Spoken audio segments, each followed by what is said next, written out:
you could imagine in these days, there are so many big brothers to intrude into the private life of its own citizen.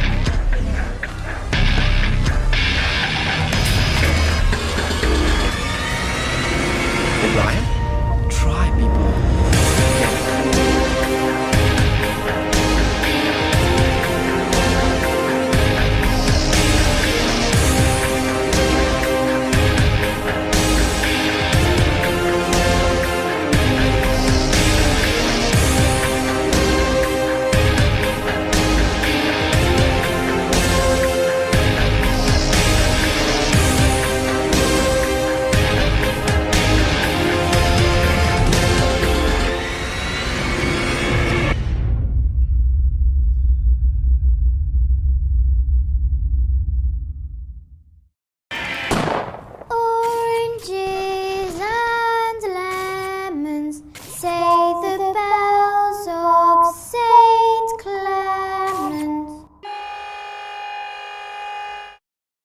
You are the dead.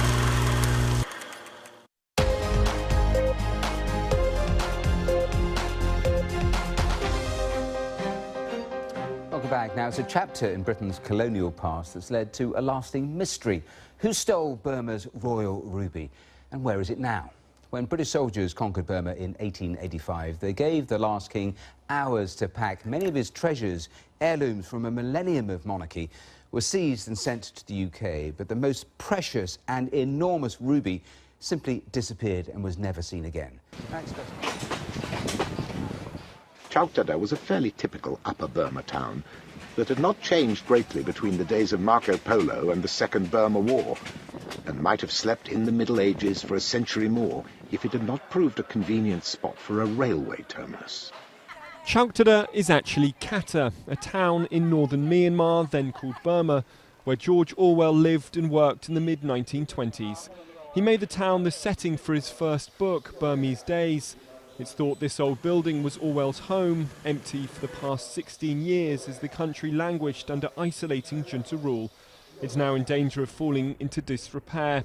That's why a group of local artists is trying to save it and want it turned into a museum. Before George Orwell was George Orwell, he was Eric Arthur Blair, a 19-year-old man sailing to Burma on the SS Hereford to join the Indian Imperial Police. He stayed there until he was 24 in 1927, when he contracted dengue fever and returned to England.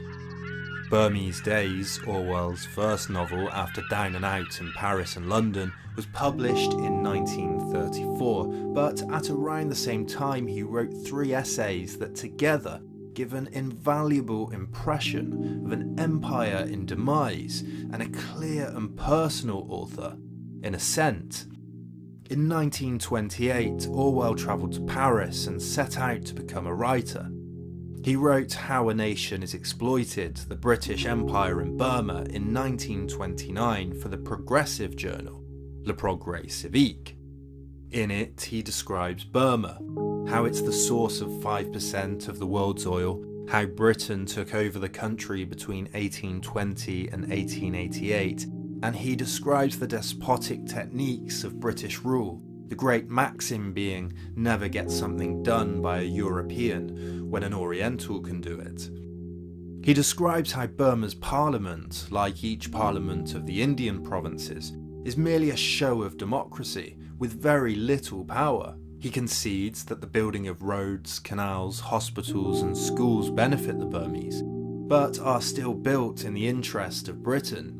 What enables 12,000 men to subdue a population of 14 million, he asks, leaving them in peace to cultivate their fields and educating them only enough as for the needs of the empire, as education equals rebellion.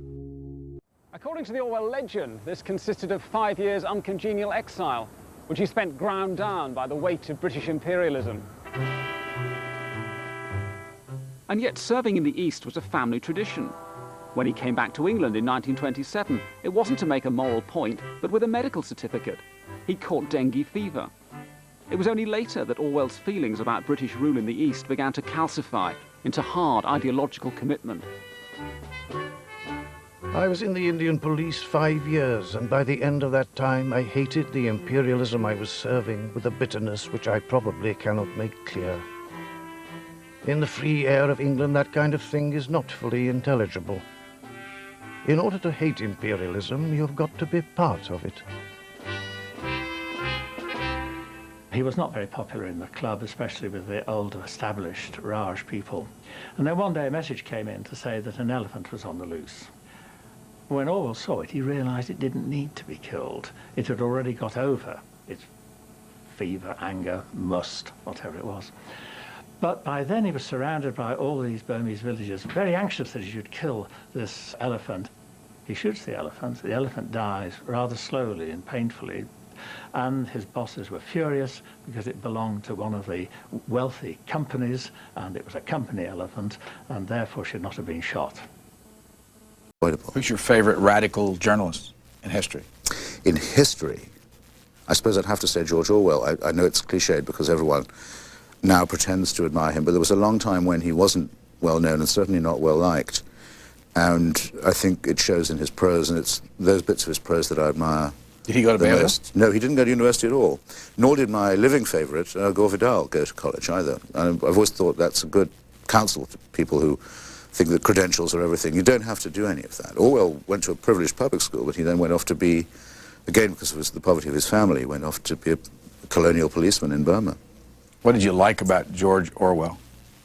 Well, again, not to sound too conventional about it, I think he really would follow logic and honesty to their full conclusion. I mean, he would not be deflected by the fact that this might offend someone he knew or some cause with which he was associated, or more important, I mean, wouldn't even discompose himself. In other words, he thought, okay, if I don't like this conclusion, I'm still sticking with it if it's been arrived at honorably. That sounds like an easy thing to do or to say, but it's actually very hard to live by, and I think he really did live by it.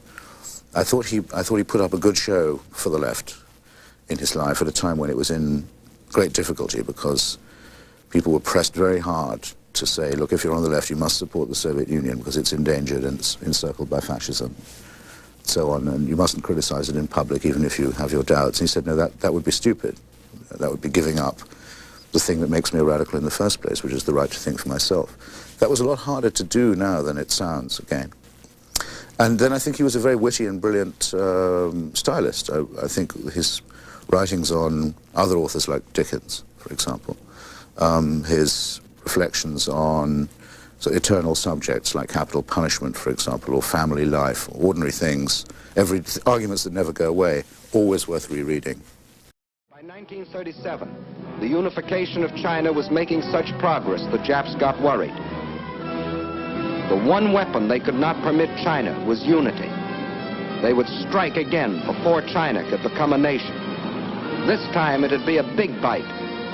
5 more northern provinces out of the heart of China. At the United States Embassy in China as military attaché for a number of years was Colonel William Mayer. Let him tell you what happened. The first thing the Japs did was to prepare their usual fake alibi. This time it wasn't a damaged railway track, as it had been in Manchuria in 1931. A Jap soldier had disappeared. Obviously he'd been kidnapped by the insolent Chinese. Once more, Japan's honor had been insulted. Once more, the insult must be avenged. So, on the night of July 7th, 1937, at the Marco Polo Bridge near Peking, the Jap war machine struck.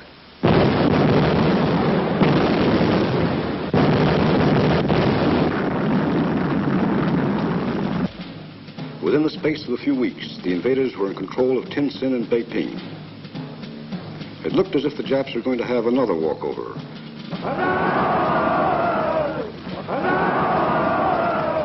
Now the Japs sat back to digest and organize this new conquest. The peace-loving Japanese didn't want a war if they could get their land grabs without one. But this time they were in for a rude surprise. This time, instead of protesting or negotiating, the Chinese struck back. Come on! And not in the north, but at Shanghai, where the Japs least expected it.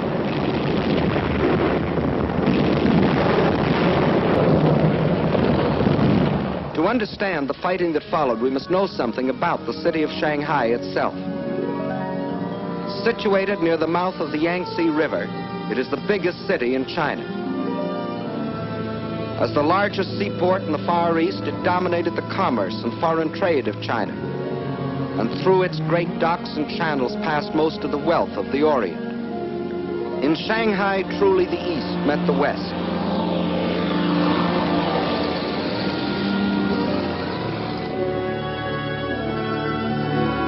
And within this city of 3.5 million Chinese was another city, the foreign settlement, made up of the French concession and the well-known international settlement. There, the various powers, including Great Britain, the United States, and Japan, had stationed detachments of troops, Japanese, British, French, and our own United States Marines, to assist the police of the Shanghai Municipal Council in the preservation of peace and order, and to protect the boundaries of the international settlement. These detachments were limited in size, but the Japs secretly and in violation of all treaty agreements had increased their garrison so that when fighting started on the border of their concession in August of 1937, they thought they were fully prepared for any eventuality.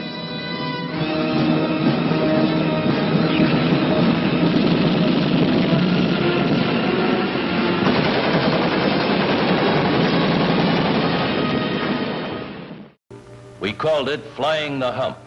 Here over Calcutta, India, we got an idea of how much our sky wagons were slated to carry.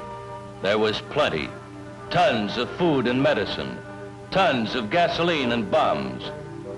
Shiploads of them every day. Even this was only a fraction of what would come.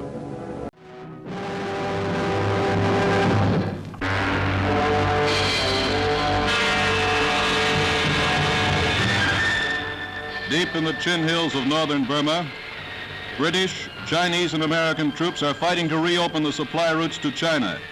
They are fighting the Japanese, but also disease, hot days and frozen nights, and through a long period of each year, the flooding rain. Side by side, the machinery of the West and the labor of the East. The road was cut from the mountains, and with the rain, the mountains piled back onto the roads.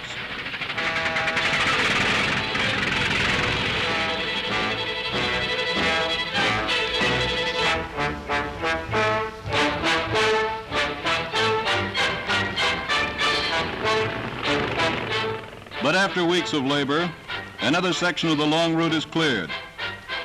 Through the hills under the glaring sun, on mule pack, on men's shoulders, and in trucks, the supplies go on over the top of the world and through to the embattled Allies.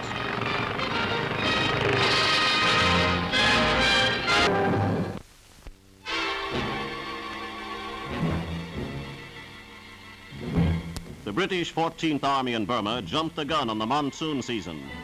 The respite the Japanese armies had expected was not granted. Under constant air and ground pressure, the enemy was thrown back from Impal and Kohima. The enemy has been taught some new tricks in jungle fighting by the 14th. Ammunition dumps were left behind as the Nipponese fell back. The rising sun has begun to set throughout the Far East. Supreme Commander Mountbatten inspects his units in the Manipur sector.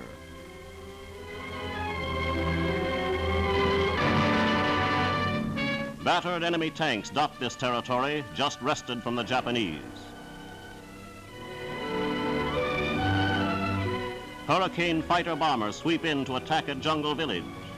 These versatile craft have not only helped remove the Jap to India, they are now hastening the liberation of Burma and the entire East Asia sector.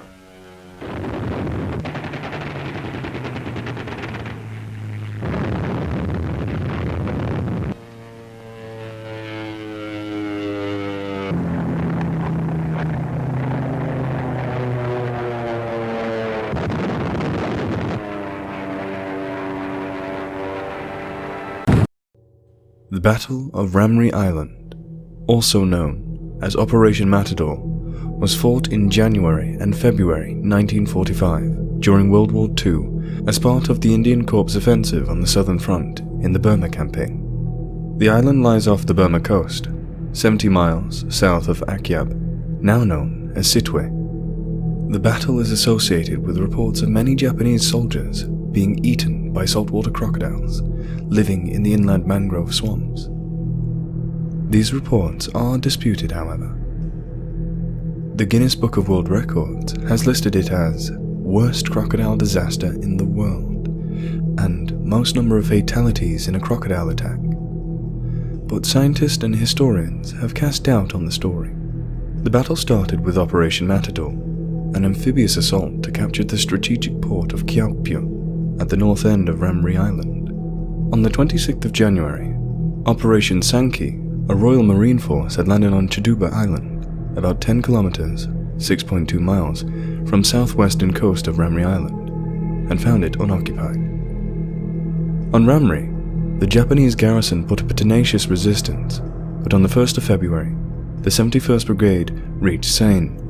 When the British outflanked a Japanese stronghold, the 900 defenders abandoned the base and marched to join a larger battalion of Japanese soldiers across the island. The route took the Japanese across 16 kilometers, 9.9 miles of mangrove swamp, and as they struggled through it, the British encircled the area. Trapped in deep mud-filled land, tropical disease soon started to afflict the soldiers, as did scorpions, tropical mosquitoes, and saltwater crocodiles. Some British soldiers, including naturalist Bruce Stanley Wright, who participated in the battle, claimed the large population of saltwater crocodiles native to Ramri Island mangrove swamps preyed on the Japanese forces at night and ate many soldiers. Wright gave a description in Wildlife Sketches Near and Far, 1962, quoted by Frank McLean. That night, of the 19th of February, 1945, was the most horrible that any member of the motor launch crews ever experienced. The scattered rifle shots in the pitch-black swamp, punctured by the screams of wounded men crushed in the jaws of huge reptiles, and the blurred worrying sound of spinning crocodiles made a cacophony of hell that has rarely been duplicated on Earth. At dawn, the vultures arrived to clean up what the crocodiles had left. Of about 1,000 Japanese soldiers that entered the swamps of Ramri, only about 20 were found alive. If Wright's claim is true, the Ramri crocodile attacks are the worst in recorded history. The British Burma Star Association seems to lend credence to the swamp attack stories, but appears to draw a distinction between the 20 Japanese survivors of one attack and the 900 Japanese who were left to fend for themselves in the swamp. There is no corroboration of the events by British military reports, or by interviewed Japanese soldiers or local Burmese, as Wright's account is the only known source of the mass crocodile attack, and his figures have been disputed by other historians who call the event an urban myth. On Wright's reporting of the Ramri event, McLean wrote, "Most of all, there is a single zoological problem. If thousands of crocodiles were involved in the massacre, as in the urban myth, how had these ravening monsters survived before, and how were they to survive later? The ecosystem of a mangrove swamp, with an exiguous mammal life, simply would not have permitted the existence of so many saurians before the coming of the Japanese. Animals are not exempt from the laws of overpopulation and starvation." The struggle to retake Burma was becoming a serious problem. So, in late 1943, the Allies turned to US General Joseph Stilwell. We got run out of Burma, and it's humiliating as hell. I think we ought to find out what caused it, go back and retake the place. Stilwell had spent years helping to overhaul the forces of neighboring China. The Allies now decided to put them to the test.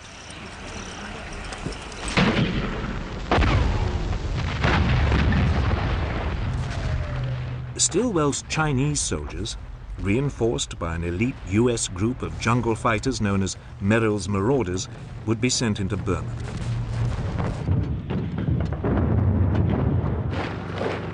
In October 1943, they crossed the border and made their way down the east side of the country.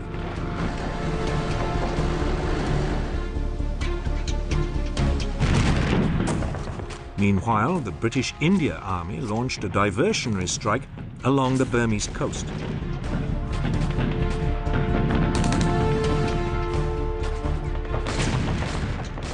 Finally, Chindits moved into northern Burma, deep behind enemy lines, to cut Japanese supply routes. The Japanese fell for the diversionary tactic and sent forces to counterattack along the coast.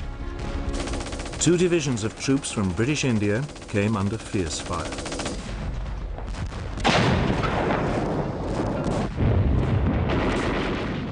But the Allied forces stood their ground.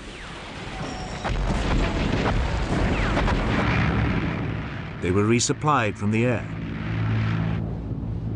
They could now fight back, and 2 weeks later, the Japanese withdrew.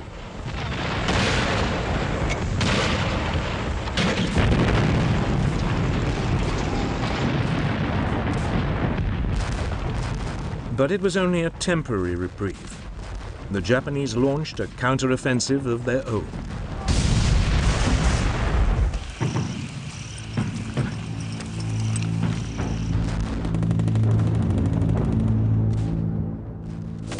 In March 1944, they invaded India in an attempt to disrupt Allied preparations for further attacks. For 2 weeks, there was intense fighting. The towns of Kohima and Imphal were besieged.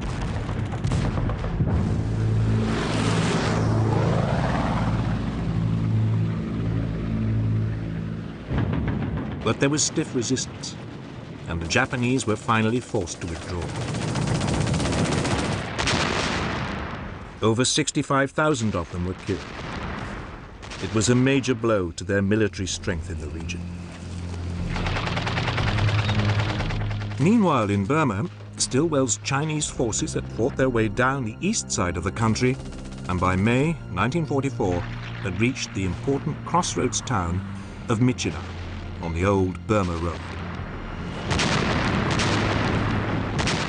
For 3 months, the Japanese held them off.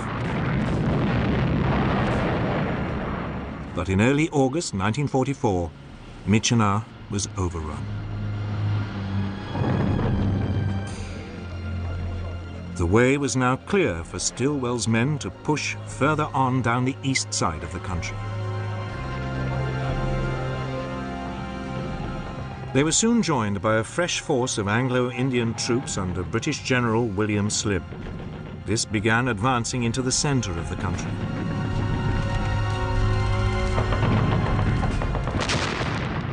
In early March 1945, Slim's forces took the important communications center of Mektila.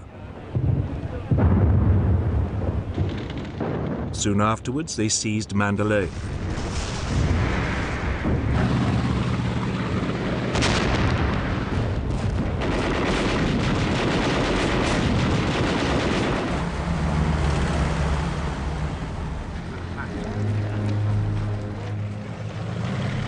With the monsoon season now approaching, Stilwell's forces dug in on the east. But Slim's forces pushed on towards the Burmese capital of Rangoon. They were slowed down by the rain. But by early May 1945, the Allied troops were 20 miles north of Rangoon.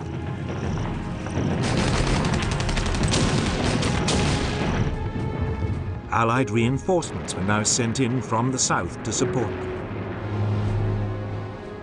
Gurkhas parachuted into the Irrawaddy Delta.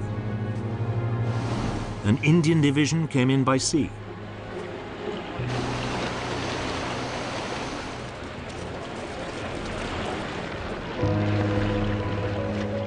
On May the 3rd, 1945, the Allied forces finally entered Rangoon. But the city was empty. The Japanese had pulled out rather than risk being cut off.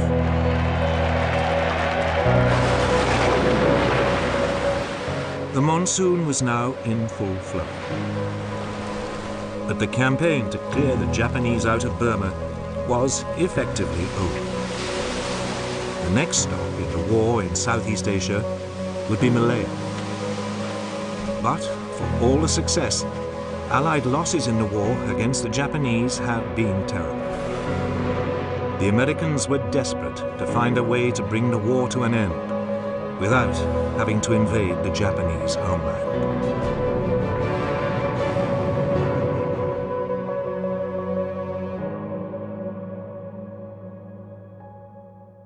Aung San was among the most pivotal figures in the history of modern Burma, now Myanmar. He led an uprising against the Japanese occupation of Burma in 1945, forcing them from the country. After the war, he negotiated the terms of his country's independence from the British. My colleagues and I have come to London in response to the invitation of His Majesty's government in order to discuss the constitutional questions of Burma. The demand of our people is complete independence. But he was assassinated 6 months before colonial rule in Burma formally came to an end. Re-examines the murder of Burmese leader Aung San and asks if the British were guilty of his murder.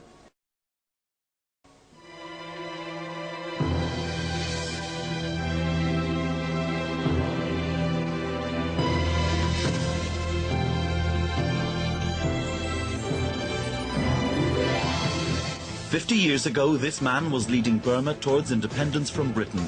He died in a hail of assassins' bullets.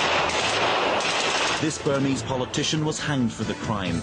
But did he and his gunmen really act alone, or were shadowy elements of the British establishment behind the plot?" This is the Gaumont British News, presenting the truth to the free peoples of the world.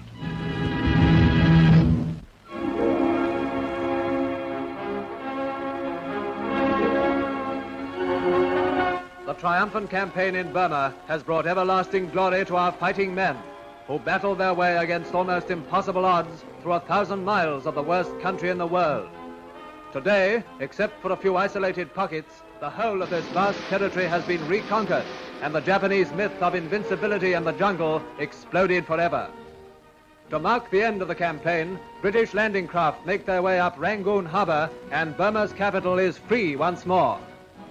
On board a British cruiser, the Governor of Burma, Sir Reginald Dorman Smith, receives Burmese leaders who exchange greetings and welcome him to their liberated country.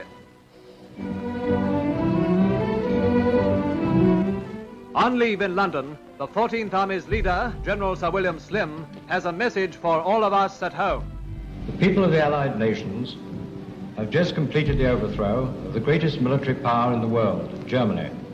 But there remains in the Far East a menace only 1 degree less, Japan. The war against Japan is going well. Our American allies have won great victories in the Pacific, and we have had our own successes in the liberation of the greater part of Burma. But the Japanese is a tough enemy, and much must be done before he will admit defeat. So far, in Southeast Asia, we, the British, have had to fight with meager resources. But now, the resources that defeated Germany are becoming available for use against Japan. Nothing can stop us winning, but a great deal can be done to speed up and render less costly the final victory. Back in Burma, victory is celebrated by a great military parade in Rangoon. The expected monsoon broke just before celebrations began, but to the tough fighters of many nations, it was just another monsoon. Taking the salute is the Supreme Commander, Lord Louis Mountbatten. Past their leaders of all three services march the heroes of Kohima, Myitkyina, Akyab, Mandalay, and now Rangoon itself.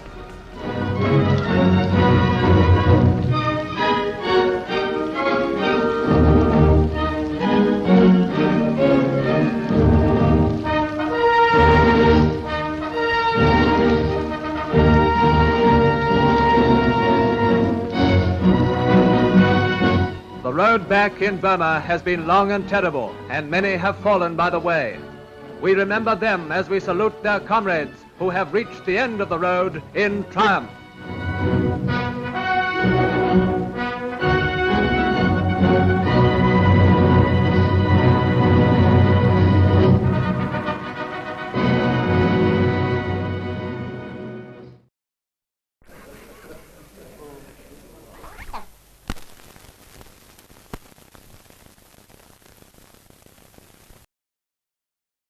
Gentlemen, I do not want to make a long speech today, but this is an historic occasion, and it would not be proper that it should pass without some word from me.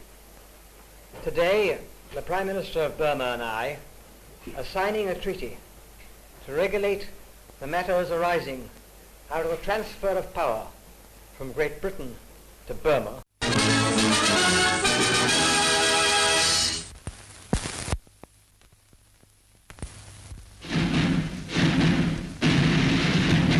This is Movie Tone. Lionel Gamlin reporting. It was at an early hour, specially chosen by Burmese astrologers, that Rangoon marked Burma's full assumption of independence. In place of the Union Jack, the Burmese national flag was hoisted with all due ceremony. The President, Sao Shui Thaik, wearing a silver-embroidered white silk jacket, inspected the Guard of Honour. And a few hours later, the last governor of Burma, Sir Hubert Rance, went down to the docks with his wife to start his journey home. At the quayside, farewells were said before they left aboard the cruiser Birmingham en route for Colombo.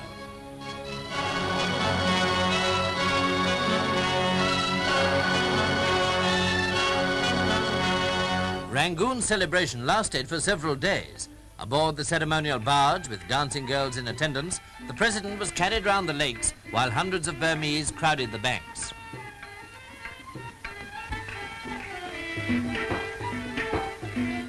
In the town, the holiday continued quite sedately, in accordance with the new government's official directive. And at the famous Shui Dagon Pagoda, the people gave thanks for the independence of their country.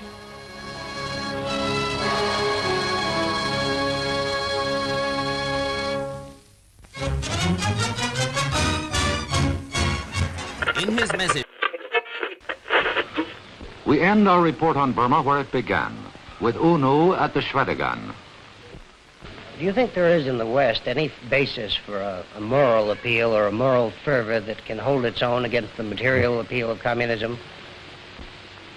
I do not want you to underestimate the moral appeal as against the material appeal of any ism, you see, in the world.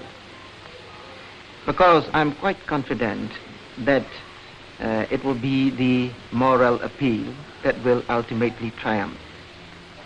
Does communism have a moral appeal, and if so, is it a genuine one?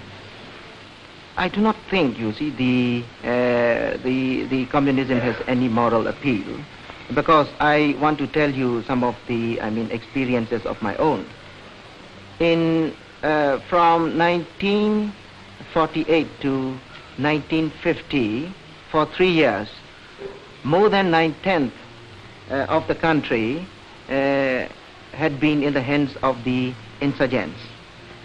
The slogans of lands to the tillers, factories to the workers, and so on, caught the imagination of the people more easily than anything else we could possibly say to these people at that time. And so most of the people supported the insurgents. And at that time, we had no arms. And what was worse was we had no soldiers to fight the insurgents. But we kept on saying to the people this: yes, you may get lands, you may get factories, and you may even get all the things you want from the government stores under the insurgents. But, mind you, you will lose the fundamental freedoms which you must possess as a human being. Did people learn that lesson, do you think? After some time they realized that what we told them was quite true. And since that time, quite a lot of people who had given support, shelter and food, you see, to the insurgents, turned away from these people. And in certain cases, these people fought them with whatever arms they possessed. And now, you see, more than 9/10 of the country is in our hands. And I must tell you that our triumph over the insurgent is the triumph of the moral appeal over the material appeal. You've often said that one of the worst things about the Burmese communists is that they take orders from their foreign masters. Well, presumably those foreign masters are in China and Russia, and yet when you go to Moscow or Beijing, everything is very friendly. We in the West don't quite understand this, sir. Are we friendly only with the communists? Are we not friendly also with the anti-communists? Yes. Then why is it, you see, that this friendship, you see, with the communists should puzzle you in the West? Why? Well, I think it puzzles us. We are friendly with everybody. But not with the Burma Communist Party, which is outlawed. Yes. It was outlawed because they were not communists. They were outlawed because they tried to overthrow the government by violent means. If they like to contest in the, elections and seize power through democratic means, they will be given, full freedom to come and contest in the elections. I see. One of the characters in your play, The People Win Through, says that communism in China and communism in Burma are not at all the same thing. Could you explain that? Yes. Communism in China means the raising of the standard of living of the people, whereas communism in Burma means taking orders from outside, as you told me just now. Do you feel that the accomplishments of the Chinese Communist government match up or outweigh the loss of freedom that has taken place there? I was not long enough in China, you see, to find out all these, but I must tell you that I gave a good deal of credit, you see, to what the Chinese leaders are doing for their own people. They are very much devoted to the welfare of the Chinese people.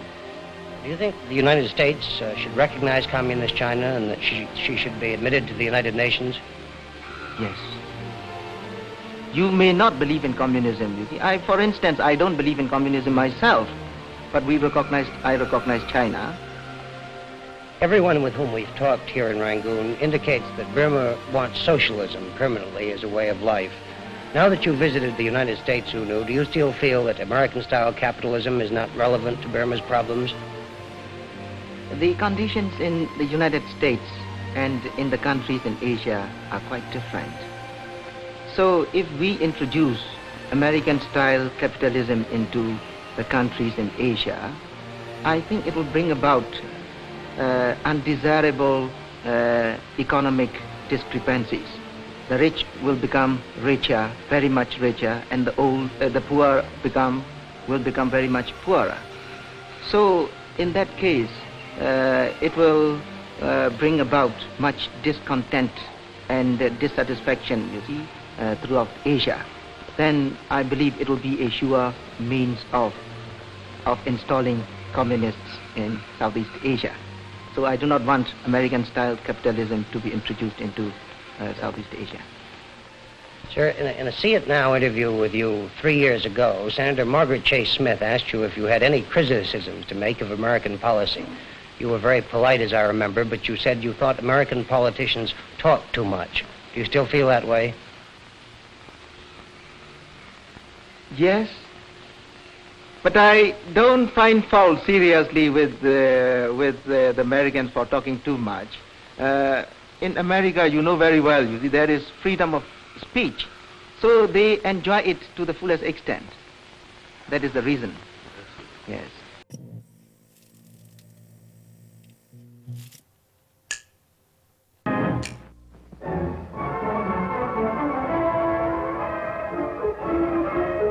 The city of Haifa and its harbor become the center of bitter conflict as the new Jewish state is born in the tense atmosphere of civil war. Haganah troops search for Arabs after capturing the city. Arab strong points are taken after being blasted to rubble. During the mopping up operations, Haganah forces seek out every Arab, and barricades are set up to screen those who had not already fled the city. Everyone is searched. With the relinquishing of the British mandate, Palestine is rocked by full-scale war, and both sides mobilize. Arab captives are held for evacuation to Acre. Women flee with what belongings they can carry. And as Palestine struggles for national existence, the conflict catches the inevitable innocent in its toils. Meanwhile, at Lake Success, the United Nations wrestles with the problem. Here, Sir Alexander Cadogan states Britain's unchanging stand on the mandate. Palestine's case is before the World Parliament, as Arab delegates look on stonily. In a tense atmosphere, the Assembly hears a statement of momentous importance read by United States Delegate Jessup. The United States recognizes the provisional government as the de facto authority of the new state of Israel. With United States recognition, the new Jewish state is launched, and Zionist leader Abba Hillel Silver is congratulated by Soviet delegate Gromyko. An historic moment for Zion, which is celebrated in Washington at the office of the Jewish Agency for Palestine as a small boy runs the flag of the new Jewish state out on the staff. After 2,000 years, a Jewish nation once again exists. And while there is a rattle of gunfire in the Holy Land, there is cheering in Washington and Hebrew dances of joy for a Jewish homeland that has been reborn. Arriving at Lida Airport, Burma's Prime Minister U Nu received a warm welcome from Premier Sharat and other Israeli ministers. The Burmese leader was on a 7-day visit during a round-the-world trip, and it was obvious that his stay was going to be a very popular event. Rejecting Arab advice not to go to Israel, he had cancelled his visit to Egypt. No wonder his drive through Tel Aviv was a triumphal progress all the way.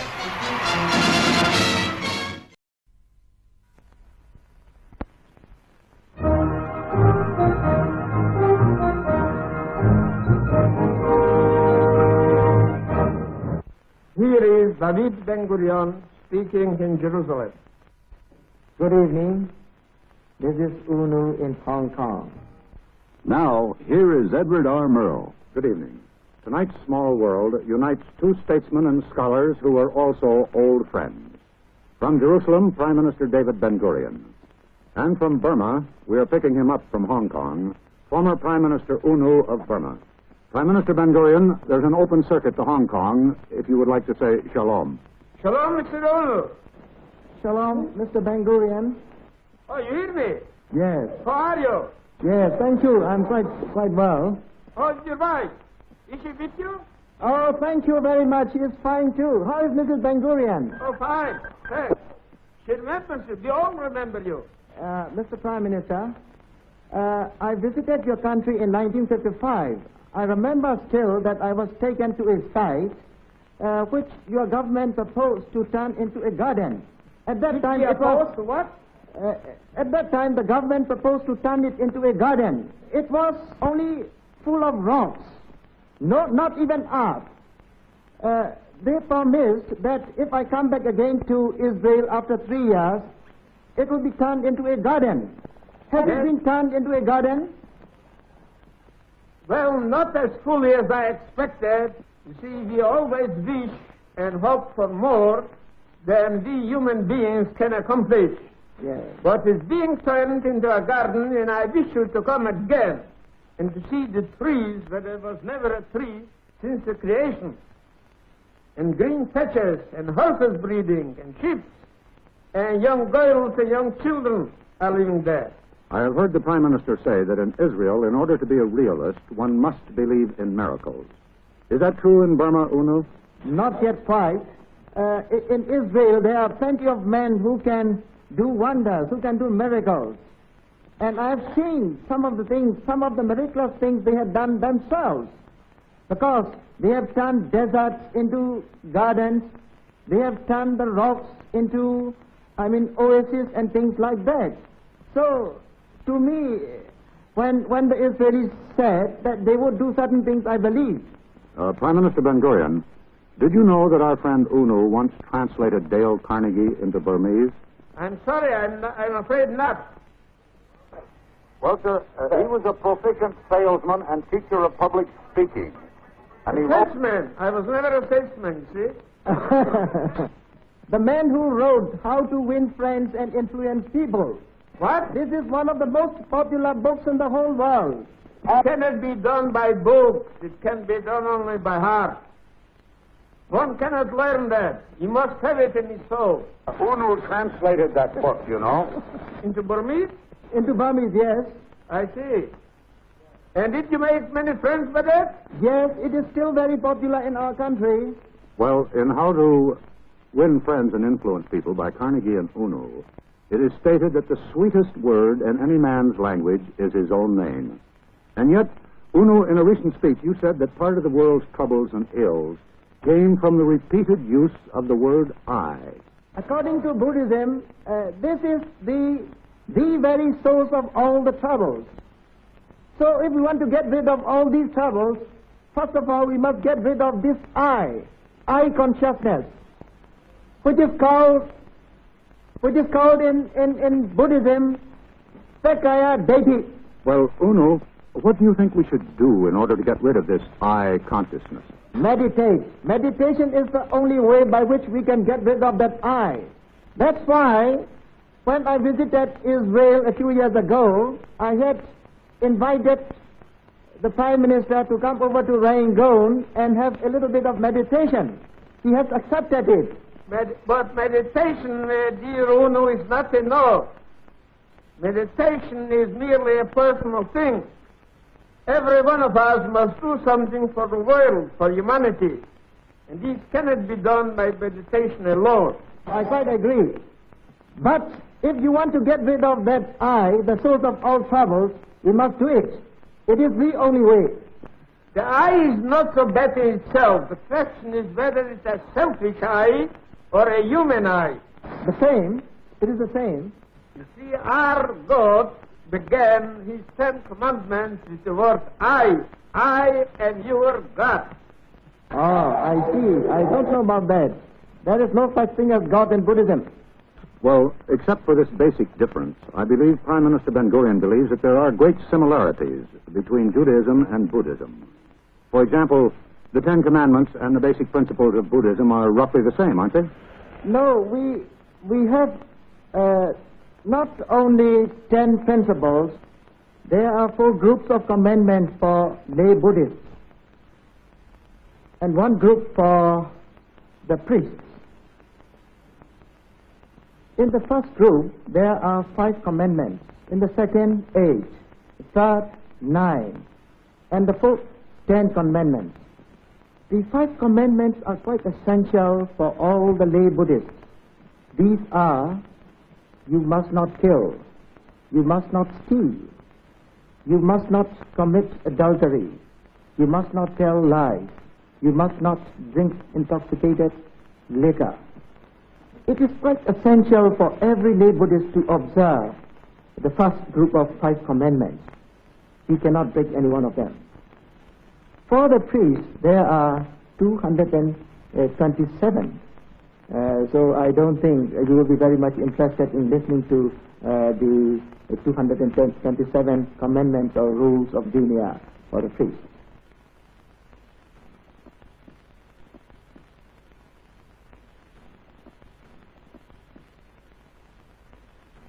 Prime Minister Ben-Gurion, you spoke at length about Judaism and Buddhism, and you pointed out the similarities between the two. But I have the feeling that Unu does not entirely agree with you. It is similar and different. It's similar in that respect that Buddhism wants people to live in peace, love each other, help each other, and to draw away hatred. Yes. The best saying of the Buddha, as far as I know, is in the Dhammapada, where he says that enmity doesn't cease by enmity, yes, only by love. And this is almost the same what he said in our Torah, that you should love your fellow men like yourself. That is the similarity. But there is also a difference. There is a great deal of pessimism in Buddhism. The Buddha said that life is suffering and misery and pain and sorrow. While it is true that there is misery and suffering in life, but we believe there is also joy and creativeness in life, and not merely misery. That's the difference. Buddhism is not pessimistic, it is optimistic. We put special emphasis not on suffering, but getting out of the suffering. That is that is the thing on which we put special emphasis. Well, gentlemen, there are certain similarities in your careers, at least to the extent that both of you, at the height of your political power, voluntarily stepped down. Ben-Gurion to go to the desert and raise sheep, and UNO to go to a monastery and contemplate. How could you afford to do that, and how could your countries afford to let you do it? I did step out in 1956. You can say it is mainly for contemplation. At that time, my people didn't want me to go. But I've got to go because I'm replying to the inner arch. And when the people understood that I did so as in response to the inner arch, they were not in my way. They simply let me go. I had never wanted to be in the government service. That's why it is very easy for me to step out. But I had to step into the government because our late leader, Bujuk Aung San, was assassinated. And all my friends wanted me to get in. And I got in only after I got the promise from them that I would be allowed to get out after 6 months. But unfortunately, after 3 months, we had general insurrection in Burma, so I couldn't get out. Have you ever worried about the possibility of assassination? I don't. Because, according to Buddhism, if I have ill luck, and if I don't do anything about it, nothing on earth can prevent me from being assassinated. But Buddhism, being an optimistic religion, teaches us how to combat that ill luck. And if I can sufficiently do something to combat that ill luck, there will be nothing on earth that can assassinate me. Burma experienced a brief foray into democracy. But in 1962, a military coup put a stop to all that. Most people don't know we had about 12 years of parliamentary democracy between 48 and 62. But in 1962, on the supposition by General Ne Win, who is in charge of the army, that minorities were going to try and leave the Union of Burma, he formed a coup to prevent that from happening. But in Junta, the military have been in power since 1962. The military took over in 62, and they ran a quasi-socialist, centralized economy. They didn't really understand modern economics, and basically ran this very rich country to the ground. In July in 1962, students at the Rangoon University staged a peaceful demonstration against the government. The protest was violently suppressed by the newly installed military junta, resulting in the deaths of more than 100 students. The next day, the army blew up the Student Union building where students were taking refuge. The day would go down in history as the 7th of July student massacre. DVB looks back at the events.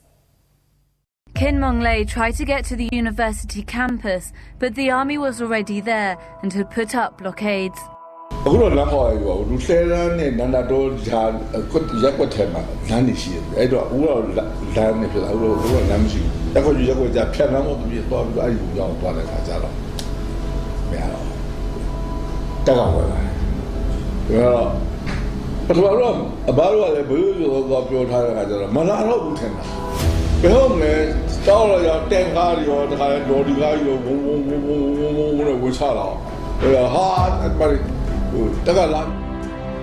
Khin Maung Lei then went to find his friend who was holed up in Inya dorm, along with hundreds of other female students.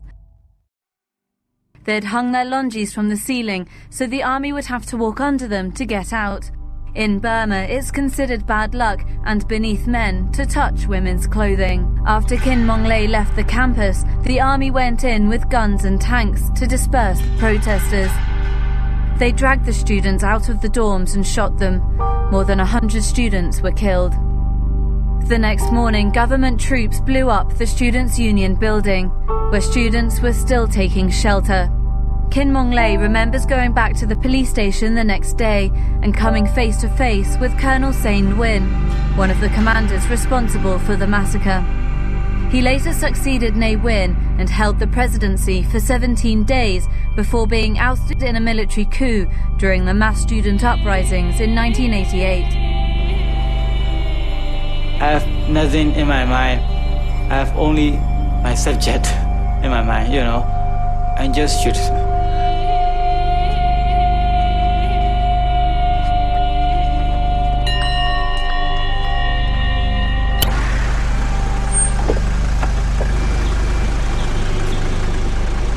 This is my country. And this is the way it has been for more than 40 years.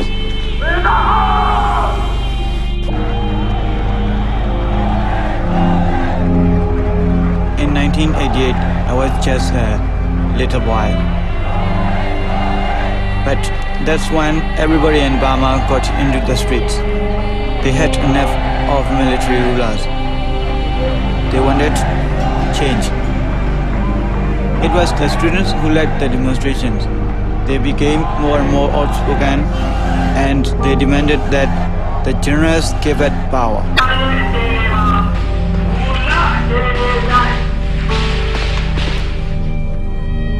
At the end of the day, 3,000 people were killed in the streets, and it was all over.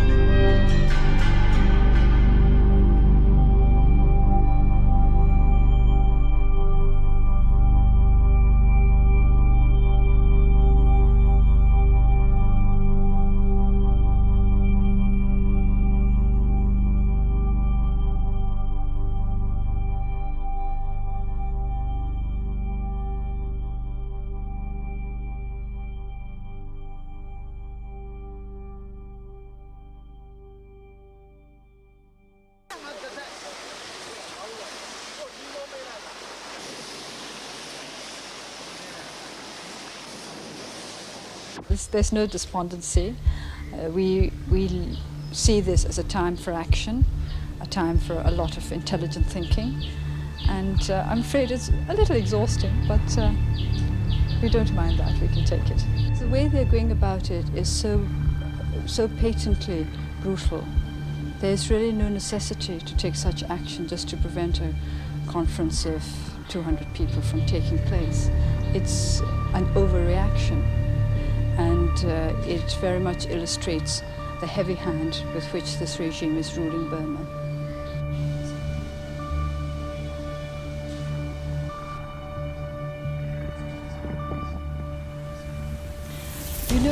You must not underestimate our people. I may be the figurehead of the organization, but they are in this movement because they believe in it, not because of me. And they take full responsibility for their own deeds. And those who are supporting the NLD are not supporting me. They are supporting the movement for democracy. And any support I may have is because they think that I will be able to help bring about democracy.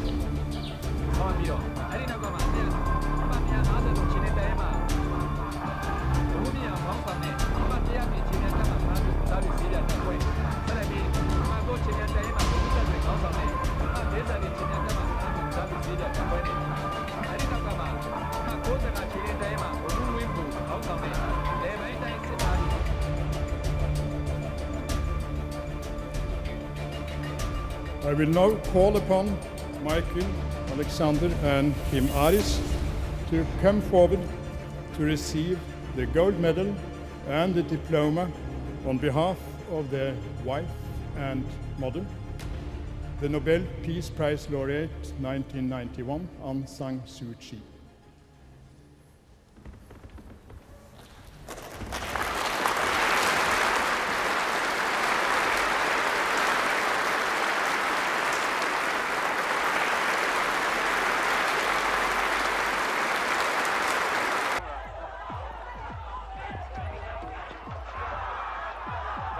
The military imposed martial law. A new face of the resistance, Aung San Suu Kyi, was put under house arrest. They allowed free elections to be held in 1990, and Suu Kyi's party won overwhelmingly. But the generals refused to hand over power and stayed at the helm of Myanmar's politics for over 20 years. If we handed up the administration to the Aung San Suu Kyi, there's a lot of ethnic group in the country who have been rebelling to the government. We only can control for that, not to disintegrate a country like Bosnia, Yugoslavia. We don't want to happen a country like Bosnia. our party work must increase in momentum. We need to do more. We need to have the right to do more. And I think we'll have to create opportunities to do more as a political party, to operate as a political party.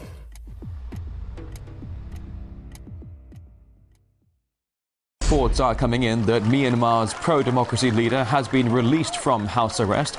She's been in detention for 15 of the last 21 years. The arrest drew widespread international condemnation. The Nobel Peace Prize laureate had said she would not accept the release if conditions are imposed which would exclude her from politics. Of course, we're talking about Aung San Suu Kyi, and she has become a symbol of the struggle to rid a country of decades of military rule. I would like to say how happy I am to receive President Obama in my country and in my house. The friendship between our two countries is of long standing. The United States has been staunch in its support of the democracy movement in Burma, and we are confident that this support will continue through the difficult years that lie ahead. I say difficult because the most difficult time in any transition is when we think that success is in sight. Then we have to be very careful that we are not lured by a mirage of success, and that we are working towards genuine success for our people and for the friendship between our two countries. I believe that we have been able to discuss our various concerns openly, and that as a result of the President's visit to this country, the relations between our countries can only progress in the right direction. I intend fully to keep in touch with the United States government as far as possible, and to make sure that we always liaise with one another on the most important matters. Now, I'm told I had 3 minutes, and I think this is about 3 minutes, so thank you all for coming, and I leave the floor to President Obama. Well, I'll try to be equally brief, although not as eloquent. I was honored to be the first president to welcome Aung San Suu Kyi to the White House. I'm proud to be the first American president to visit this spectacular country, and I am very pleased that one of my first stops is to visit with an icon of democracy who's inspired so many people, not just in this country, but all around the world. I especially want to thank Aung San Suu Kyi for welcoming me to her home. Here, through so many difficult years, is where she displayed such unbreakable courage and determination. It's here where she showed that human freedom and dignity cannot be denied. Today marks the next step in a new chapter between the United States and Burma.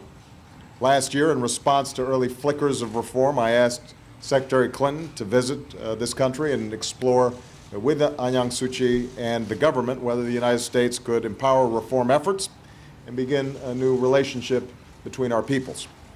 In the years since, we've seen some very encouraging progress, including Aung San Suu Kyi's release and election to Parliament, the release of political prisoners, the lifting of restrictions on the press, and new laws to expand labor rights and eliminate the use of child soldiers. And at my direction, the United States has responded to support these reforms, including the easing of sanctions. I'm so happy, by the way, to be joined by Secretary Clinton. This is her last foreign trip that we're going to take together, and it is fitting that we've come here to a country that she has done so much to support. Where'd Hillary go? Where is she? There she is. So,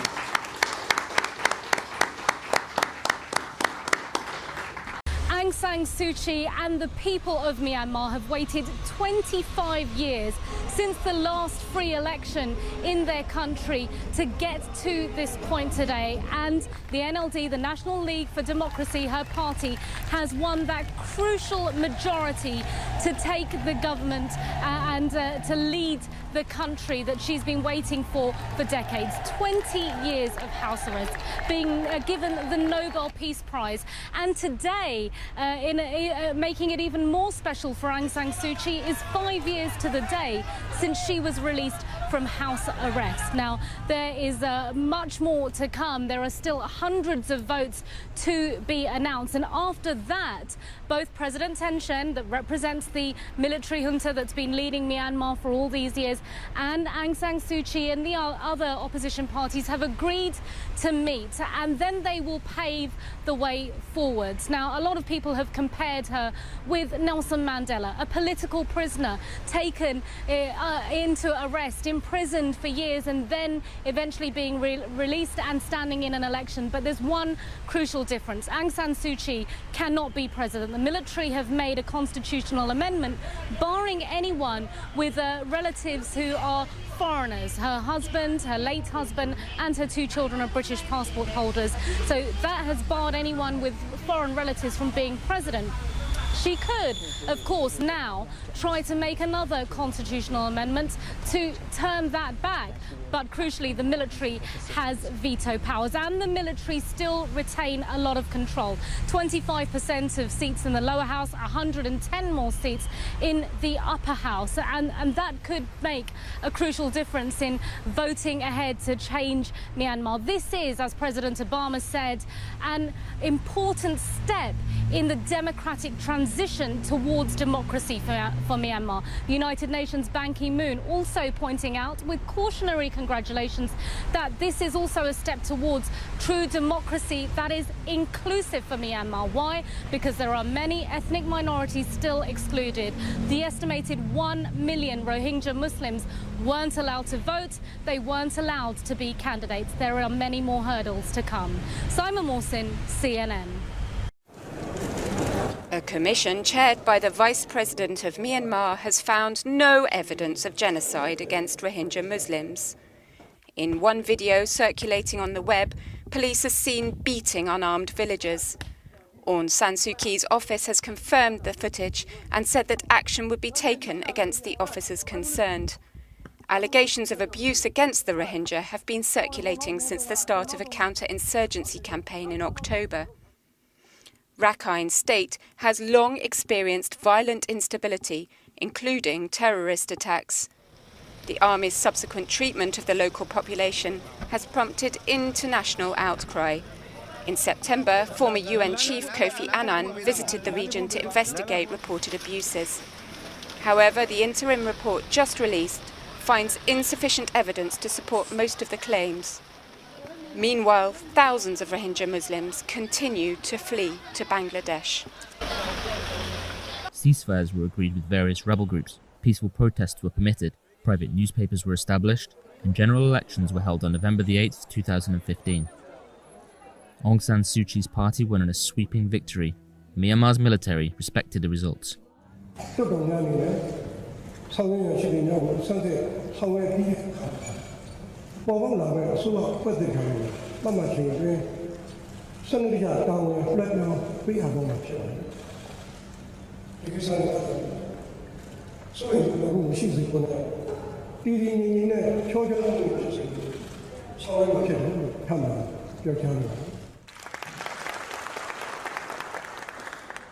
But despite this momentous political triumph, the military remained a powerful and influential force in Myanmar.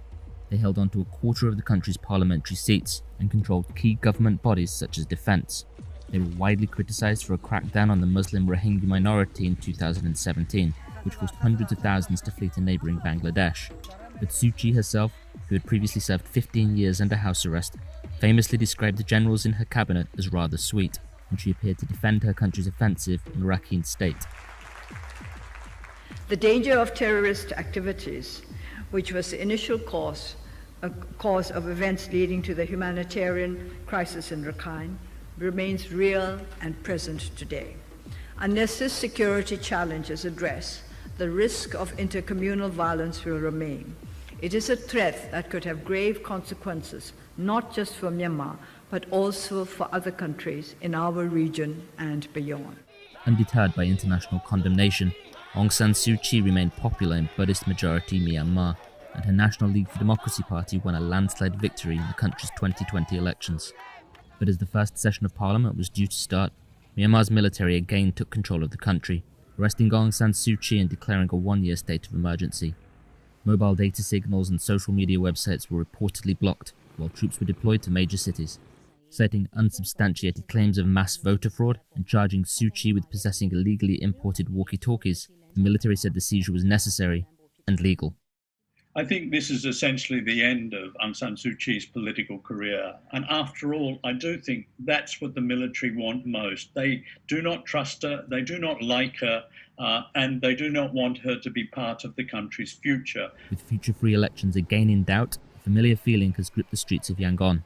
And while the coup sparked international condemnation, it remains unclear when Myanmar will return to civilian-led government. In the region, some breaking news out of Myanmar this morning. Reports are coming in that the president and other senior ruling party figures have been detained in an early morning raid. And it comes days after the military refused to dismiss talk of a coup. The military remains angry over the election process, which it says was marred by fraud. In order to scrutinise the voter lists and take action, the authority of the nation's lawmaking, governance and jurisdiction is handed over to the Commander-in-Chief, Min Aung Hlaing, according to the 2008 Constitution. At this point, he says that State Councillor Aung San Suu Kyi, as well as President Win Myint, various chief ministers, as well as regional and state officials have been arrested by the army. And he told me that he is currently in Yangon, and he heard that the Myanmar army are now coming for him. So he said that he's waiting for them in his house. Now, this is what I can tell you. It issued a statement slamming foreign embassies who had recently come together to issue a statement telling Myanmar to exercise restraint and to stick to democratic norms. Now, in that statement that the Myanmar army issued, it said that it was the one who is sticking to democratic norms because it said that it is not opposed to the outcome of the election, but that it is pursuing the process of the electoral process, because the Myanmar army had time and again said that the voters list used by the Union Election Commission is inaccurate. There are some 38 million voters on that list, and the Myanmar army said that at least 10 million of those names are inaccurate, and therefore saying that there could be cases of electoral fraud.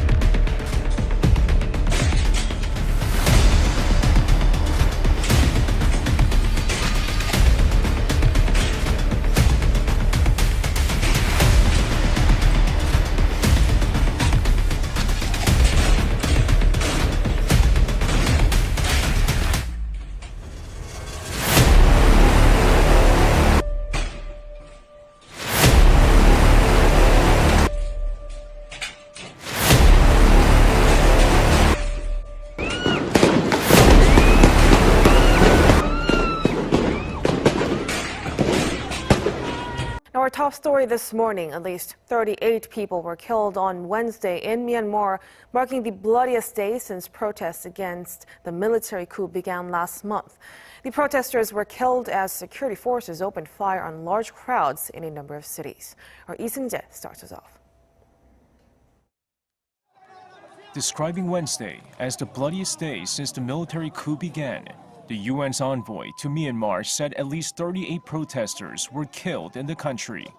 Despite growing international condemnation, the military is continuing to escalate its response to the protests. According to Reuters, security forces opened fire in several towns and cities with little warning. At least 2 of Wednesday's victims were said to have been teenagers. Videos also showed security forces firing slingshots at protesters and even brutally beating an ambulance crew. Police have also fired tear gas and rubber bullets to disperse the crowds. Over 1,000 protesters are also known to have been detained, and their whereabouts remain unknown.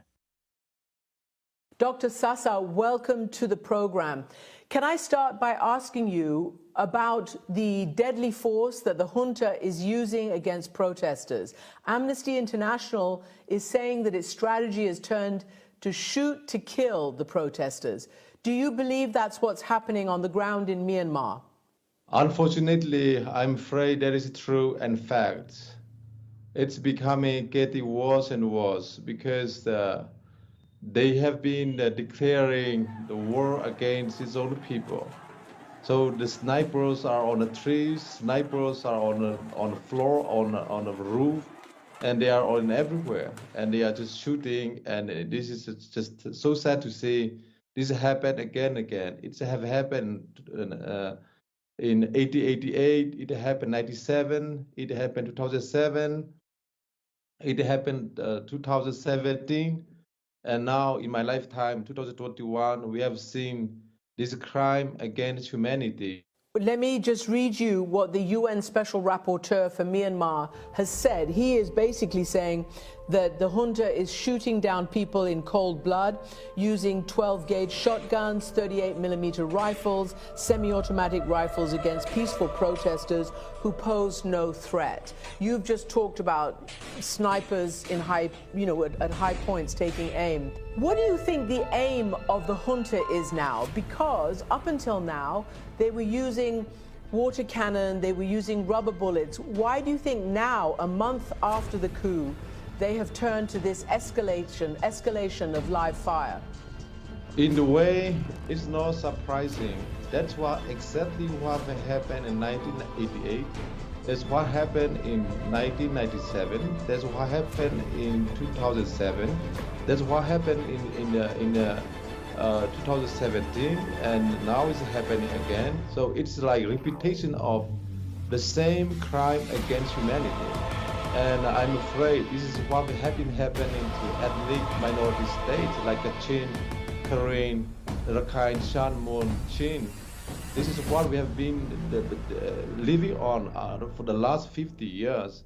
They are bringing the bombs by the fighter jets. It seems like they have the license to kill. They have the license to rape, the license to torture, and the license to crime against humanity. Dr. Sasa, you mentioned all these ethnic minorities. Of course, the world knows about the attacks and the brutality against the people of Rakhine State. We've seen how the Rohingya have been pushed out of Myanmar. So we understand that. We put that into context. So Dr. Sasa, she is begging the people of Myanmar, your people, not to fall into the junta's trap. The people of Myanmar are brave, courageous, and peaceful. Can I ask you personally about your story? You escaped the day of the coup. I think you were with Daw Aung San Suu Kyi. Tell me what happened on that day and how you were able to flee to safety as you are now. I mean, I was supposed to take part in the formation of the government, and I was to take some senior role in the government. But we wake up in the morning of the 1st of February, and we saw ourselves locked down, and we saw everywhere the military. So I have to dress as taxi driver, and that way it take me 3 nights and 3 days nonstop traveling from there to where I am, and and be a little bit more safer. So it was terrible. Have you been in touch with Aung San Suu Kyi since? No, no one. They all are being silenced by guns. I mean, so even her lawyers cannot see her. So we are worried and concerned about her health. We don't know what's happening to her. And our president, Win Myint, is being detained illegally, the same with her. But there's several people, more than thousands, have been illegally detained by illegal government, illegal dictatorship. So, 54 people of Myanmar are under siege by military illegitimate governments. It seems to me that they are trying to create a situation so that the people will come out with anger, so that they can kill them all by automatic guns, weapons. So, they have created a situation where this will happen. So it's a very, very worrying and concerning. So Dr. Sasa, you said you had to escape in order to be able to tell the world what's going on. You're telling us now, but you are part of a group that is, of sort of a shadow government, and you are liaising with the UN. What are you telling the UN? What do you want to tell the international community? And what do you think you can get them to do? First, we need the protections. The people of Burma are protectless. There's no one who will protect them. And this illegal military regime has declared the war on the people of Myanmar. So no one is safe. So number one, we need safety. That means the international community have the responsibility to protect when the state failed to protect its own people. So we are asking international community to look at that.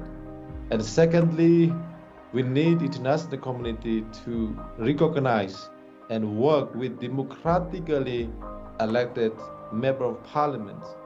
And in coming weeks, we are going to form this interim government. When we form interim government, there will be alternative government against this illegitimate military-run government. So we are asking international community to recognize the November 8, 2020 election, where the people of Myanmar have spoken loud and clear. They have chosen us to represent them, and now it's been silenced.